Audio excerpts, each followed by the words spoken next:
بسم اللہ الرحمن الرحیم۔ السلام علیکم ورحمۃ اللہ وبرکاتہ۔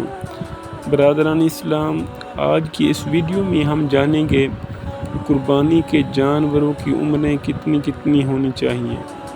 تو سب سے پہلے اونٹ اور اونٹنی اگر 5 سال کے ہوں گے تو قربانی جائز ہوگی۔ اگر یہ جانور 5 سال سے ایک دن بھی کم ہوئے تو قربانی جائز نہیں ہوگی۔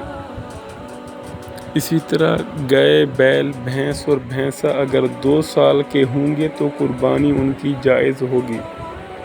اگر 2 سال سے ایک دن بھی کم ہوئے تو قربانی جائز نہیں ہوگی، کیونکہ ایسے جانوروں کی عمریں 2 سال ہی ہونی چاہیے، 2 سال سے ایک دن بھی کم نہ ہو۔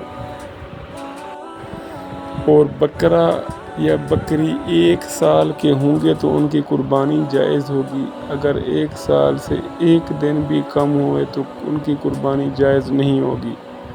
اسی طرح بھیڑ اور دمبا 1 سال کے ہوں گے تو بہتر، نہیں تو 6 ماہ کے ہوں گے اور دور سے دیکھنے میں 1 سال کے محسوس ہوں تو قربانی جائز، وگرنہ 6 ماہ سے کم کے ہوں گے تو قربانی بالکل ہی جائز نہیں ہوگی۔